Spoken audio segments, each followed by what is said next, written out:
5% si es afuera, incluso para eventos masivos, bares, discotecas. Se abrieron las fronteras, se eliminó el semáforo epidemiológico y no hay restricciones prácticamente para este feriado de carnaval. Juan Zapata, presidente del COE Nacional, nos acompaña esta mañana.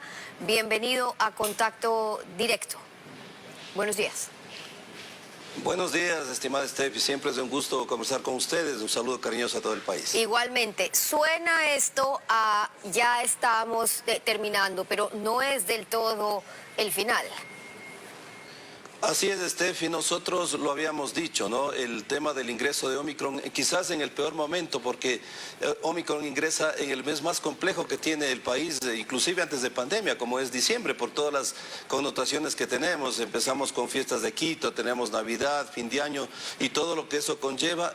Sumado a Omicron, obviamente que teníamos que tener esta cosecha entre la primera y segunda semana de enero, pero tal como lo dijo el Ministerio de Salud y el COE Nacional, pedíamos el esfuerzo de los ecuatorianos 2 semanas y eso se cumplió y por eso tenemos que ser agradecidos con los COEs cantonales que se alinearon a las medidas nacionales, pero sobre todo ustedes, los medios de comunicación, que le hicieron entender la situación de los hospitales y hacer entender a la ciudadanía que seguíamos en pandemia. Esto a más medidas absolutamente técnicas y apropiadas, el tiempo nos ha dado la razón. Obviamente hoy estamos ya con indicadores sanitarios que nos han permitido, tal cual el COE lo ha hecho siempre, sobre la base de un informe de salud puesto ya flexibilizar las medidas. Hoy esta desescalada es la mayor desescalada en medidas sanitarias que hemos tenido durante toda la pandemia, pero quizás, mi querida Steffi, ¿por qué se han tomado estas decisiones? Usted puede observar, esta gráfica es sumamente clara, ¿no? Es decir, en la primera semana de enero hacia la segunda semana tenemos un crecimiento exponencial, explosivo, de más del 300% de casos, de cerca de 17.000 a 51.000 casos. Y como usted ve ahora, este es el último informe dado por el Ministerio de Salud, que hoy a lo mejor los indicadores son mucho más bajos todavía. Así como creció exponencialmente, pues ya tenemos un decrecimiento también exponencial. Y ese decrecimiento es alentador, esperanzador sobre todo, pero decíamos, no es del todo el final, porque aunque todos queremos que esto ya termine, vamos más de 2 años donde la pandemia ha determinado la agenda incluso política y económica en el mundo, aún tendrían que cumplirse ciertas condiciones para hablar de eliminar, por ejemplo, completamente el uso de la mascarilla. ¿Esa debería ser la última medida a eliminar aún? Así es, Steffi, lo que usted dice hay que tomarlo con letras mayúsculas. No es el final de la pandemia, hemos dado un paso gigante. Justamente ya tenemos la luz al final del túnel. Quizás estos temas que estamos conversando hoy, como por ejemplo el tema de la mascarilla, hace semanas era impensado, mi querida Steffi, pero esto también es fundamental y por eso lo quería enseñar. Mire las atenciones que teníamos nosotros por temas respiratorios, 53.000, hoy tenemos 5.200, es decir, menos del 10%. Y a lo que usted se refería, para ya analizar lo que decía nuestra ministra de Salud a finales de marzo, obviamente ya que el COE retire esta obligatoriedad del uso de la mascarilla en espacios abiertos. Este es el factor fundamental que la señora ministra lo decía. Tenemos que cumplir el porcentaje de positividad, que como usted ve teníamos el 63%, hoy estamos en el 38%. ¿Qué tiene que tener ese porcentaje de positividad?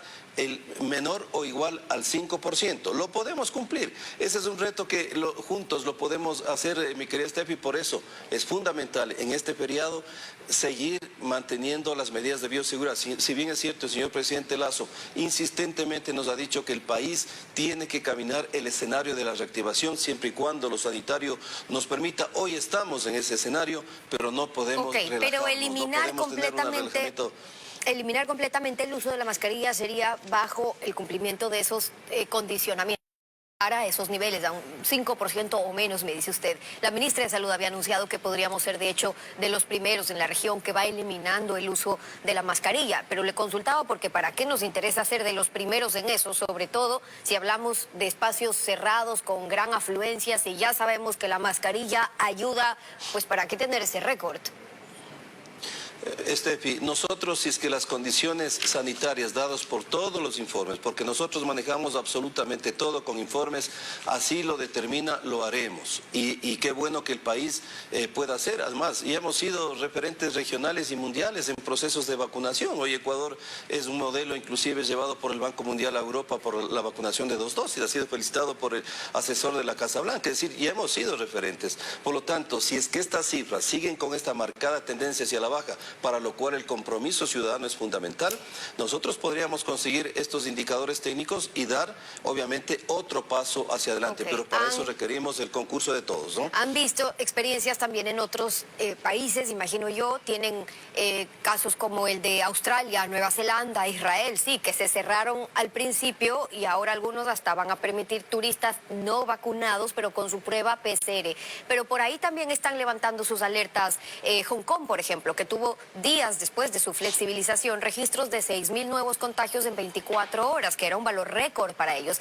La idea sería entonces, en este caso particular de Ecuador con las diferenciaciones, hacer una evaluación después de Carnaval y tantear cómo está la situación real, es decir, ver que se haya mantenido esos indicadores o disminuido esos indicadores que nos están mostrando ahora y ya insistir en un tema de responsabilidad individual.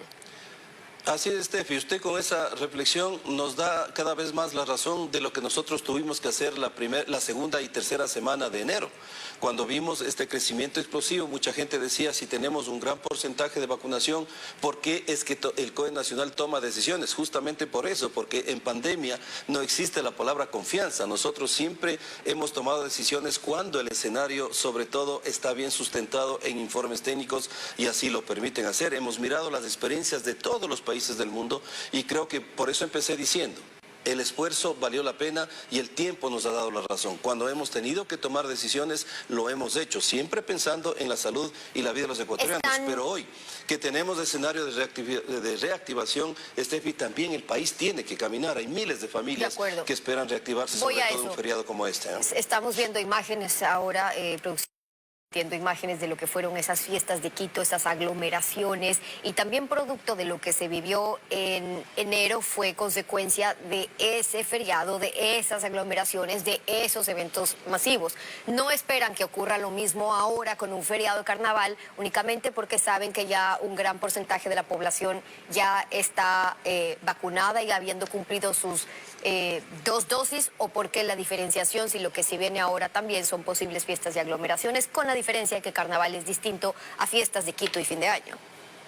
Steffi, en pandemia nosotros tenemos que aprender las lecciones. Y yo creo que es fundamental esas lecciones aprendidas que nos ha dado durante todo este tiempo. Por lo tanto, si le hicimos un flaco favor, inclusive a quienes nosotros tenemos que apoyar y reactivar con estos relajamientos excesivos, pues no lo debemos volver a hacer. Si bien es cierto, hoy el escenario es distinto. Recuerde usted que en enero y febrero, en enero especialmente, lo que nosotros queríamos saber es cuál es el comportamiento de Omicron, y una vez analizado aquello con medidas adecuadas, obviamente ya tener claro cuáles son los pasos siguientes, que fue exactamente lo mismo que se hizo con Delta, y el país debe ser absolutamente, digamos, justo, porque el manejo que tuvo el Ministerio de Salud Pública y el Gobierno Nacional en Delta al ingreso al país fue espectacular. El país no sintió el ingreso de Delta en el Ecuador, lo que hizo confinar a otros países. Por lo tanto, esa también es un escenario que hoy cambia, ya es distinto, sabemos exactamente cómo se está comportando, pero sobre todo a la ciudadanía les queremos pedir de favor, necesitamos reactivar el país, pero su compromiso es fundamental. Por lo tanto, en este carnaval, sí, vayamos a reactivar, pero con orden, con protocolos, entendiendo que la pandemia todavía no ha terminado y que necesitamos llegar juntos, como lo dice el presidente, a finales de marzo, juntos lo logramos ese 5% y Dios quiera retirar ya la mascarilla en espacios públicos. La ministra de Salud había dicho que actualmente en Ecuador la variante Delta tiene un 1% de presencia, es decir, que el 99% es Omicron. Los contagios, las atenciones, ingresos en los hospitales están mostrando esta gran tendencia a la baja, lo cual es bueno. Pero como ya ha pasado que salimos de una y hay una nueva variante en el mundo incluso, pregunto por el siguiente paso. Inglaterra, por ejemplo, presentó este plan Convivir con el COVID, es decir, ellos van a eliminar, de hecho desde la próxima semana, toda restricción, hasta la obligación de aislarse para los contagiados. ¿Por qué? Por el alto número de personas vacunadas, pero también porque empiezan a aplicar ese plan para convivir, como con otros virus, con el sarampión. ¿Qué tienen planificado aquí sobre eso? Bueno, nosotros, Steffi, como usted puede observar, el país tiene todas sus actividades abiertas, con la apertura ya de la frontera sur, que era la única actividad que como gobierno nacional nos estaba a la espera. Hoy tenemos los protocolos, ha habido una apertura, ha habido un gran movimiento comercial, que es lo que también nos interesa como reactivación del país. Prácticamente el Ecuador está en este momento viviendo el escenario de menor, digamos, medidas, y decir, tenemos el mayor relajamiento de medidas, si es así. Por lo tanto, tenemos que aprender a vivir, como usted dice, con la COVID. Tenemos que aprender a vivir cuidándonos hasta cuando este escenario termine. Por lo tanto, eso también son muy buenas noticias. Es decir, tenemos que seguir entendiendo que el certificado de vacunación al momento, porque tenemos, nadie puede en este momento desconocer ese escudo que ha salvado vidas, que se llama vacunación. Sino, como usted se explica, querida Steffi, que con 51.000 contagios hayamos tenido una tasa de letalidad del 0.99 por cada 1.000 en el tema de fallecidos. Y en el año anterior, en un escenario distinto, no llegamos ni a 14.000 contagios y tuvimos 43 fallecidos por cada 1.000. Es decir, esto ha salvado vidas. Por lo tanto, hay que seguir vacunándonos, hay que seguir cuidándonos. Ahora, por ahora hay que seguir manteniendo protocolos. La vacunación es mandatoria, pero sabemos que la vacuna también pierde su efectividad con el tiempo, se necesita refuerzo, y si después ya no es obligatorio el refuerzo o la siguiente dosis, ¿cómo asegurar tener una alta población vacunada? Lo que usted me está diciendo entonces es, más allá de estas medidas, se van a seguir exigiendo los carnets de vacunación, transporte, buses, etcétera, para que la gente siga cumpliendo sus siguientes dosis y la población se mantenga vacunada. Bueno, nosotros, todas las medidas por pandemia son temporales. En algún momento se tendrá que analizar el retiro de esto cuando ya efectivamente hayamos dado ese paso que todos queremos, evitemos y eliminemos todas las restricciones. Pero por hoy esto es fundamental porque tenemos que motivar la vacunación. Sin embargo, el Estado ha sido muy respetuoso de... Bueno, si es que analizamos números de Steffi, el 84% ya prácticamente de ecuatorianos está vacunado, y al ritmo que vamos avanzando, a lo mejor lleguemos en pocas semanas a un 90%, es decir, hay un 10% que por diferentes motivos, inclusive personas que están en la ruralidad, que por tradiciones, que están aislados, a pesar que recién tuvimos una vacunación en el oriente muy interesante. Es decir, hay un mínimo de personas que no ha decidido por la vacunación. Los niños de 3 a 10 años que apenas empezaron, ¿en cuánto tiempo esperarían cubrir gran parte de esa población no vacunada? Me refiero de 3 en adelante. Quizás esto es muy parecido a lo que pasó en el nivel educativo primario, ¿no? El retorno a clases generó una motivación y ha sido un éxito que también hay que reconocerlo, con una gran coordinación entre la Mesa 2 de Salud y la Mesa 5 de Educación. Por lo tanto, eso ha motivado muchísimo. Cuando los niños, porque recuerde que hay niños que inclusive van a guarderías, van a centros de cuidados infantiles, es decir, cuando se vayan retomando todavía esas presencialidades de manera más pronunciada, tal cual lo hicimos en clase, estamos muy seguros que esto va a crecer. Pero también hemos visto con buenos ojos como a través de ustedes, los medios, los padres de familia les llevan con todo ese compromiso de entender que la vacunación es el escudo que nos permite salvar vidas, y como decía el presidente, es el mejor plan económico del país. Por eso estamos en estas condiciones y por eso estamos hablando con ustedes, Steffi, de cosas que hace pocas semanas eran difíciles de hablar. La vacunación ha sido fundamental, así que hay que seguir motivando a los padres, a los niños. No hay medidas científicas que determinen cosa contraria. La vacunación ha sido fundamental para salvar vidas en el país. A las puertas de un feriado también de carnaval, algunas de las medidas anunciadas del presidente del COE Nacional, Juan Zapata, hoy en contacto directo. Muchas gracias por haber estado con nosotros. Gracias, Steffi, la oportunidad. Un saludo a todos. Son las 7:10.